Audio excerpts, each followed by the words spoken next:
Welcome back to round number three.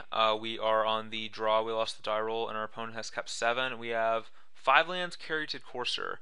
Now, this may seem like an easy mulligan, but for this deck, I've found that it's generally better to have too much mana than too little mana, and I am almost always willing to keep a hand like this because our top decks are so powerful that I'm willing to take the risk that we just don't really draw anything and end up dying. And I think with access to Courser and Caryatid here that this is a pretty good hand. Mountain Go. Alright, well that's not good for us, and that was a very bad draw. And that's another land that we'll put on the bottom. Mountain Go's a little scary here. We'll see what he's playing. Hopefully it's... Oh, it looks like it's red-white. Okay, so my prediction last time of us playing against red-white looks like it's actually coming true. Well, we have double Courser, so hopefully a couple of Coursers will help us stay alive long enough to find something big to go over the top of red-white. If he has Rabble here, that might be bad for us. He does have a Rabble. This is one of those games where just the difference between being on the play and the draw is just enormous. Oh, man, we just are drawing only lands. That's really bad. Let's play a Courser. Caryatid's not great, actually. I guess it's not the worst because we can...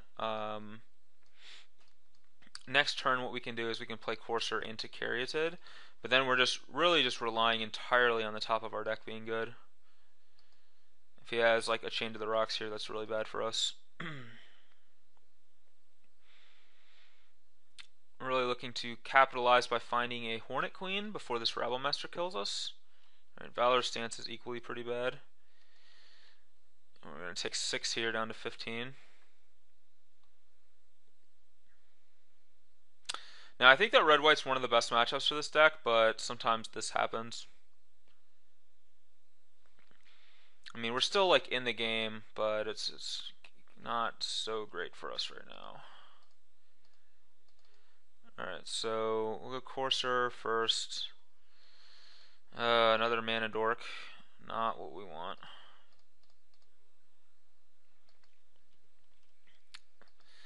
Alright, so I can't afford to block Rabble Master with Courser, I don't think, because I think I just really need to keep Courser alive.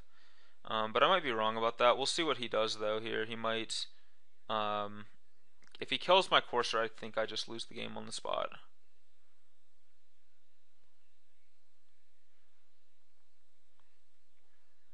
And maybe I am supposed to just trade off, because then I'm going to have a couple Caryatids that can block these Goblin tokens. It's hard to say.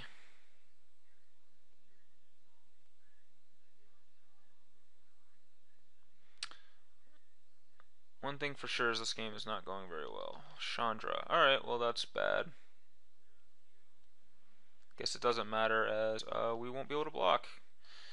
Alright, so I guess this guy's still playing Chandra and not Outpost Siege, which it is an interesting choice, but happens to be very good against us here. And 1, 2, 3, 4, 5. I think drawing a Hornet Queen's like one of our only ways to win. So I want to keep my Caryatid alive at least for one more turn. So we're just going to block a token and take 7 this turn. And hopefully we can piece something together.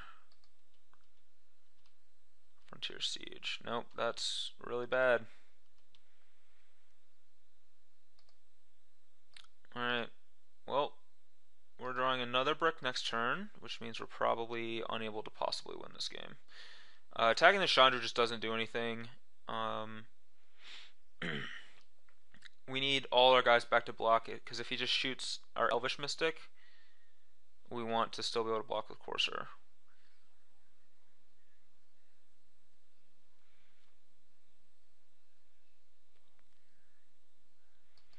But this looks pretty bad for us here, especially if he still has 4 cards in hand. Like, I'm hard pressed to think of what they could be that would be good for us. Right, kills the Elvish Mystic.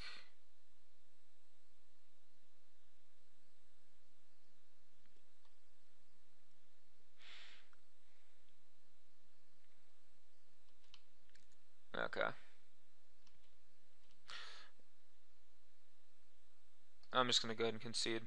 We actually just can't win. So, 2 lands in our hand, and knowing what the top cards are, we're dead. Okay, so red-white. I want to board in Crater's Claws, an Arc Lightning, and a couple Nihilist Disciples. And I want to board out Xenaghost because they kill him pretty easily and he's pretty slow. And I want to board out like a couple of Genesis Hydras because again they can also be like really slow. I don't want to board them all out though, but I think I just want to board out like 2. And then I have to decide. I think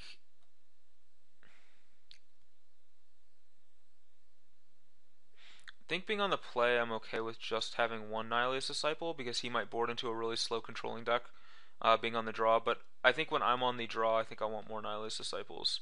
But on the play, I'm fine with this configuration basically. Hornet Queen's the best card in our deck against them, so I want to have as many Hornet Queens as I possibly can. In fact, I had 4 in the deck for a very long time. Specifically because of this matchup, but it feels like the red-white decks kind of dropped a lot in popularity, so I think it's okay to actually cut down to 3 Hornet Queens. Alright. Well, we have a Hornet Queen in our hands, and we have a Siege and an Arc Lightning and a Satyr, and yeah, this is a definite keep hand. I mean, things could go bad. We could not draw a land, he could kill our Voyaging Satyr. We'll keep that on top of our deck. So now that might slow us down a turn, but I'd rather just have a guaranteed land rather than try to risk it. So what we can do now is I can play this Voyaging Satyr here, and then if I need to next turn I can cast Arc Lightning, and then also play the Temple Abandoned. If I draw an untapped land, then I can just cast Frontier Siege and everything's roses. So that's the dream, is to cast Frontier Siege, which we did not draw. I'm not attacking with Voyaging Satyr in case he has what's that card? Goblin Rabblemaster. And I'm leaving a land on top because if he casts Anger of the Gods, I need to be able to cast Frontier Siege. And drawing another land here, let's say he doesn't cast Anger of the Gods, it's still fine because we have so many absurd things to do with our mana that I don't care if I draw like another land here. I just don't want to be dead to an Anger of the Gods. Looks like he is going to cast a Hordling Outburst. Okay, well that means he probably doesn't have something like Anger. Otherwise there's no way he casts Outburst over Anger here. So we can probably safely say we're not going to get angered.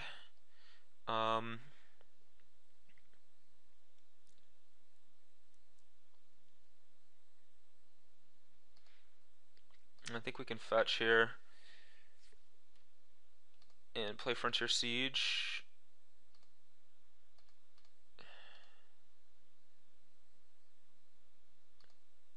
And again, I don't care about really attacking for 1 here. So I'm not going to... I'm going to leave the Voyaging Satyr untapped. And then I am going to Arc Lightning all 3 of these tokens.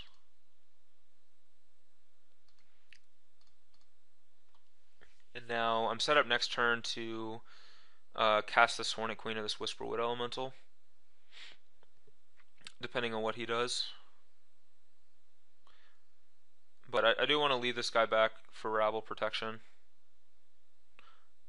Like, he could be at 17 right now, but I'd rather him just not have a Goblin if he has Rabblemaster, because I don't think his life total really matters that much. When we win, we usually win very big.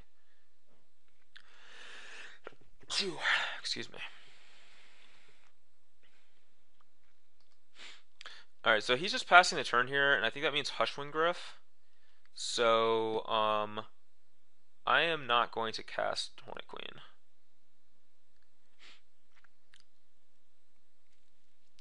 Erase.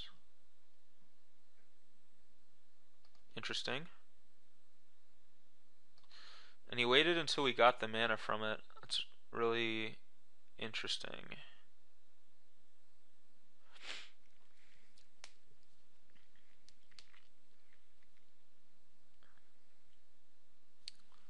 Unfortunately, I don't have enough to cast Whisperwood and Pelucranos.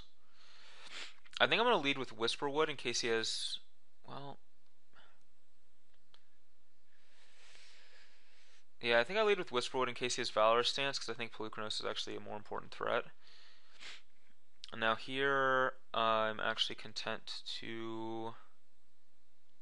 I think just this... I still want to send just this, because if he has Stance into Ravelmaster, I might be playing way too conservatively, but again, like, I just don't think that there's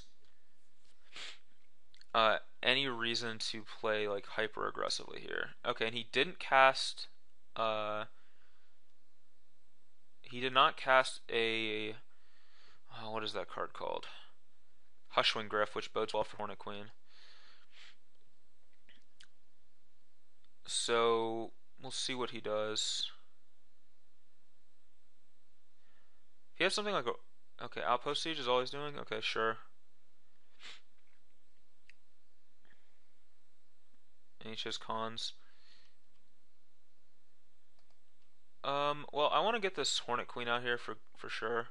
So, we're going to go ahead and unmorph this Sylvan Caryatid so I can guarantee to cast it. Oh, well, there's a Nykthos. That would do the trick as well. I can actually cast both, I'm pretty sure. 1, 2, 3, 4, 5, 6, 7, yeah. Alright, so let's play this. And... Now this may seem like overextending, but keep in mind that I can actually sack... If he does Wrath me, I can sack Whisperwood. And, get 1, 2, 3, 4, 5, get 5 manifest tokens, which is probably good enough to win. So I don't feel like, oh no, my Praetor's Claws, that would have killed him. Oh no. I don't feel like I'm alright, so he finds a Valorous Stance, that's pretty good. With his Outpost Siege. If I were him, I would probably kill this Pelucranos because that will, with Nykthos, assuredly defeat him. But there's a good chance he is just actually dead anyway. Unless he has Anger of the Gods, in which case that's really bad for us. Anger plus Valorous Stance or Pelucranos, we could still lose. We'd have to rely on the power of Whisperwood Elemental to have us fight through that one. Alright, so Valorous Stance is the Pelucranos. Reasonable line. And let's see what else he has for us here. Hopefully it's just being dead, because he is facing lethal here. 6, 7, 8. Yeah, he's facing 14 damage, so if he doesn't have something, he is dead. Well, that was a good draw. That will, if he doesn't die to this, we can just finish him off with this. I wish I could finish him off with this. Woo!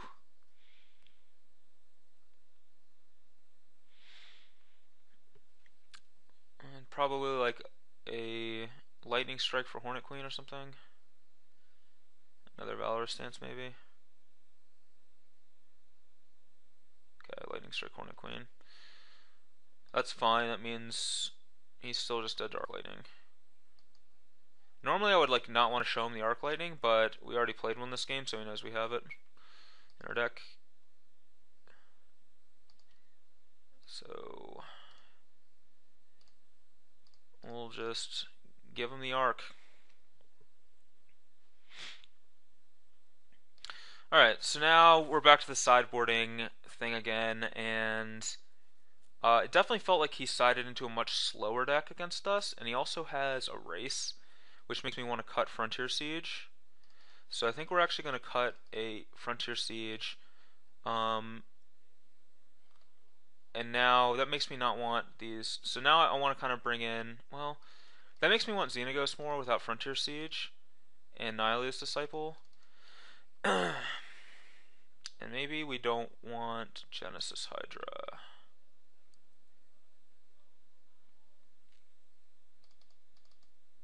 So let's see, without, because like Genesis Hydra might be pretty awkward. Maybe we want an Ugin.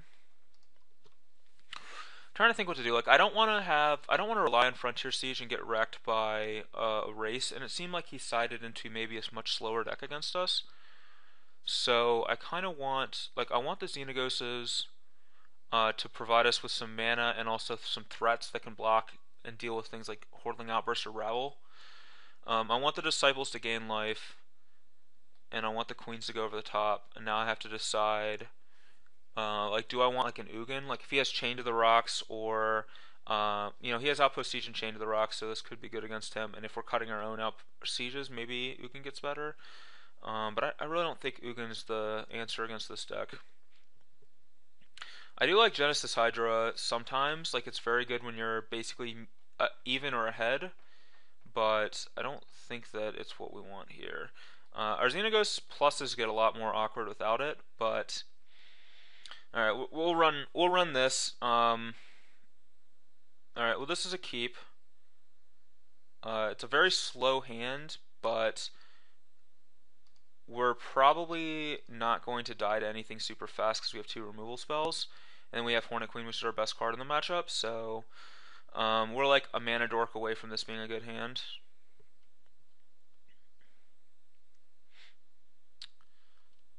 Oh, there's the Voyaging Satyr. So now let's see what we find off this temple. A Xenagos, which I'm going to actually keep the Xenagos because we can turn 3 it. And that's going to help us get to Hornet Queen, and we have so much removal that we can maybe use that to... we can use our removal to clear the way to keep Xenagos around. Alright, does he have light? Okay, he did not Lightning Strike our Voyaging Satyr, which is great, and if he has Rabble here, we get to eat the token. So, so far things are looking pretty sweet for us. I really like our hand and the pace of this game.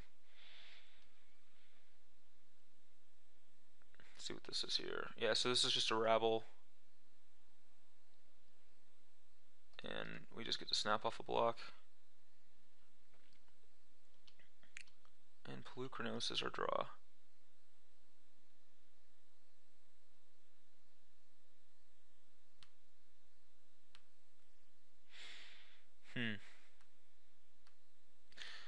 Well, I think I actually like just casting Polukranos.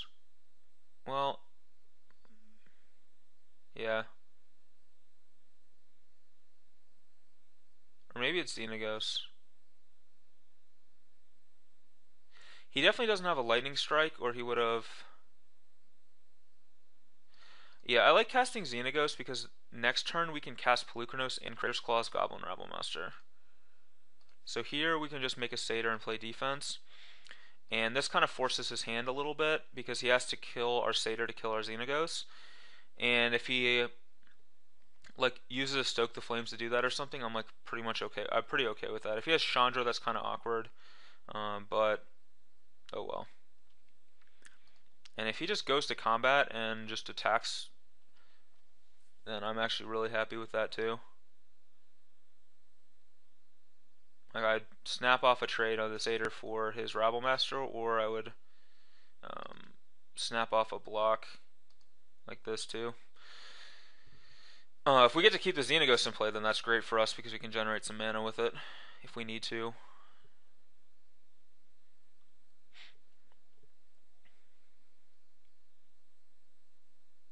And he has Hordling Outburst, okay.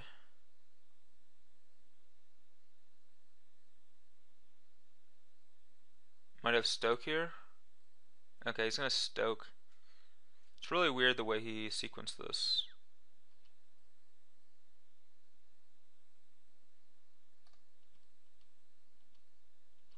Alright, well.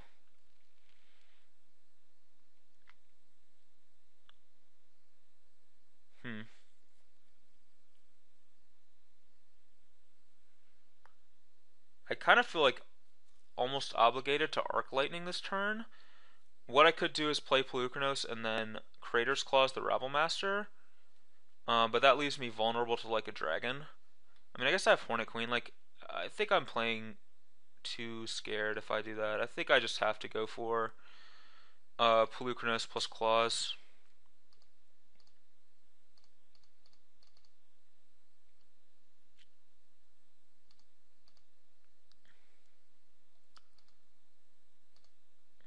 And yeah, we'll just run the the claws plan, and I'm not attacking because if he kills Pelucranos, I want to have this to block his tokens. So I'm fine, comfortable just sitting back on defense.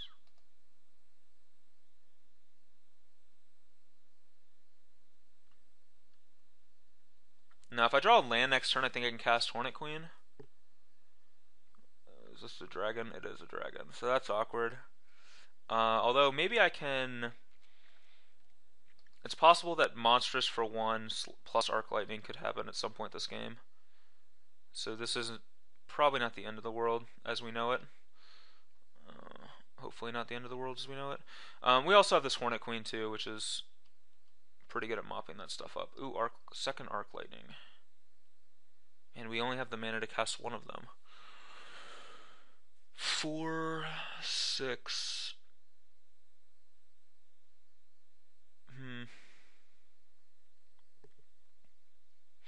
Alright, well, we're on the offensive. We're going to cast Elvish Mystic, and we're just going to run this Arc Lightning here, and then I'm just going to bash him for a bunch of damage and try to race / weaken Hornet Queen at some point, or Arc Lightning plus Monstrous if need be. So he only has 2 cards left in his hand, which is good news.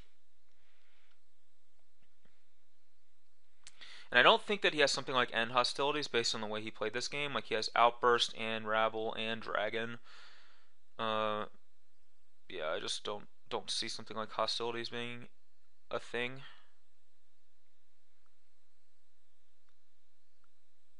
So we can generate 4 mana, untap it up to 6, 7, 8. We have access to 8 mana next turn, assuming we don't draw a land and nothing else happens.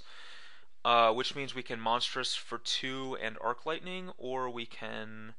Alright, he's not attacking. Okay. It's interesting. Huh.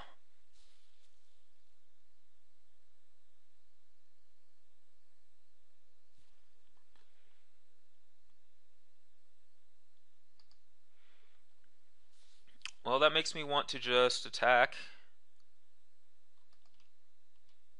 Why would he not attack? Maybe he just has nothing in his hand and he just can't win the race.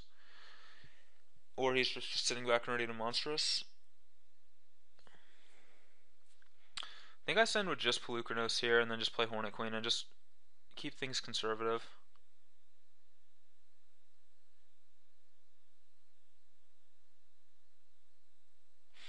I don't know. Maybe, like, Hornet Queen might actually be a mistake, though. Like, if he has Wrath, I could lose everything with this, by just playing this Hornet Queen. Huh. But if I go for a Monstrous here and he has Valorous Stance, that's really bad for me. But I'm pretty sure if he did that, he would have just cast it and then attacked me with Dragon. So I don't think he has Valorous Stance. So I do kind of want to just Monstrous this Pelucranos then. And keep the Queen.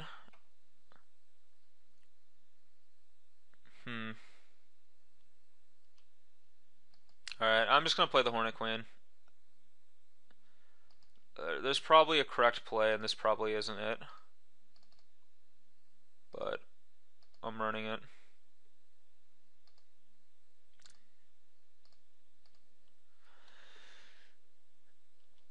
So hopefully we don't get wrecked.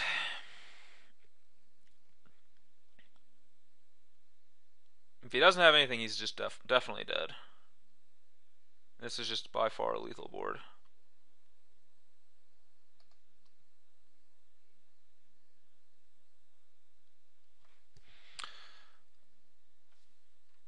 Alright, we ended up winning. And I think that red-white's a good matchup, so I don't think that this is an unusual result. The games are a little weird, but I think it played out how I would expect to see. Like a 2-1 seems about right for this kind of a matchup. So hopefully you guys enjoyed this round, and we'll stay tuned for round number 4. We are 3-0, and we're going to try to go 4-0. And I think that this deck is really good, so I'm not surprised I'm 3-0 with it. But hopefully you'll stick around for round number 4 and see some exciting action there.